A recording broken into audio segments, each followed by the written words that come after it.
Idealism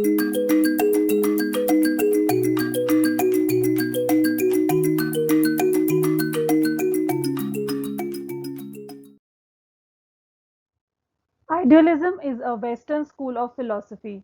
In today's lecture, we will try to understand how this school of philosophy has contributed to education. First, we will understand what is idealism and what are the views of some of the famous idealists, namely Plato, Augustine, and Kant. Then we will discuss aims of education, methods of education, curriculum, and role of teacher according to idealism.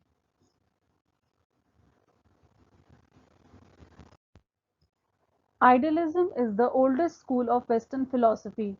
It emerged in the time of a Greek philosopher named Plato. He was a student of Socrates who admired Socrates throughout his life. Idealists believe that ideas are the only true reality, but some idealists also believe in matter, that is the material world. Now let us understand the views of Plato. According to him, people should mainly seek truth because truth is perfect and eternal. It cannot be found in the material world, which is not permanent and constantly changing. The truth can be searched with the help of a dialectic method. Now, what is a dialectic method? Dialectic method is a method in which there is a critical discussion about some idea. Let us say there is a point of view that war is good. This view can be supported by saying that war promotes bravery and helps eliminate evil political systems. Another point of view can be that the war is evil.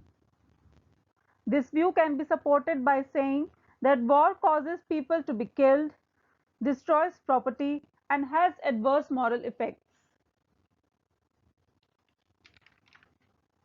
The dialectic looks at both the sides of an issue. Both the supporter of the idea that war is good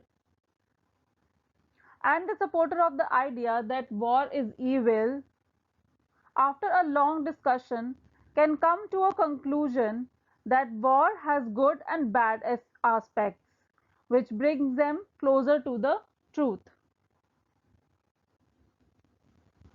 According to Plato, people don't create knowledge, they discover it. Soul has knowledge, but that knowledge is hidden by being imprisoned in the body. Plato was the first who began philosophizing art like painting, sculpture, poetry, dance, music, etc.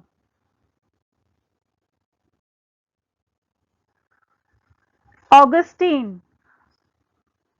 According to Augustine, there are two worlds. First is the world of man, and another is the world of God. The world of man is the material world of darkness, sin, ignorance, and suffering, whereas the world of God is the world of spirit and the good. According to Augustine, one should release oneself from the world of man and enter into the world of God. A person can transcend the world of man by concentrating on God through meditation and faith. Immanuel Kant. According to him, the greatest and most difficult problem is the problem of education. He emphasized on importance of character development. The essence of education should be enlightenment according to Kant. Performance of duties towards oneself and others should be emphasized according to Kant.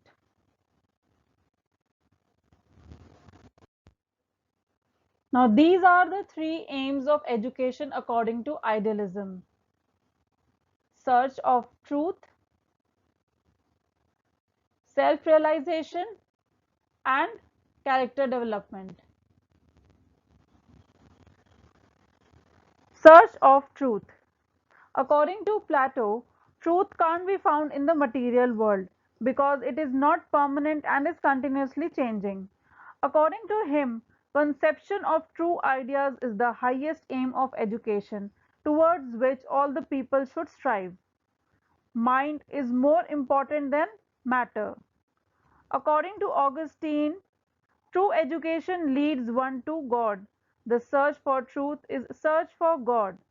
According to Plato, human being can seek truth through logical reasoning, that is by dialectic method, which we have already understood.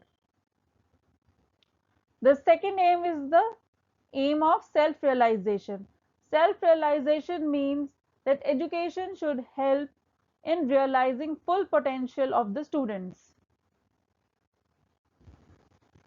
The third is the character development. Character development means the moral character. The thought of God is the highest wisdom, and movement towards God is the highest moral principle according to idealism. Loyalty to the state is an important aspect of education because the destiny of individual depends on the destiny of the state. When teacher acts according to the interest of the state, the true interest of the students are met.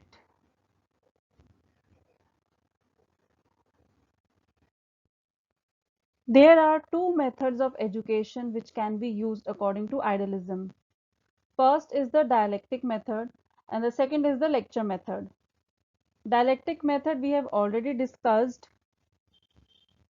In this method, ideas are put into a battlefield. The idea which wins the battle is the idea in which we can believe. In lecture method, some idealists believe that note making should not be done so that students can concentrate on the basic ideas.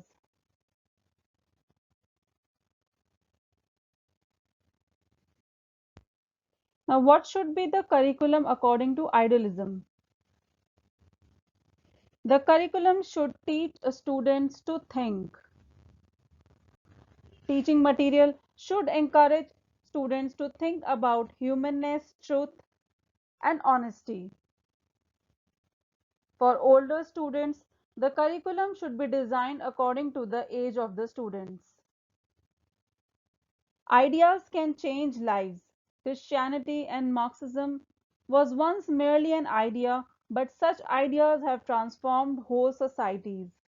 So, curriculum should include both arts and science.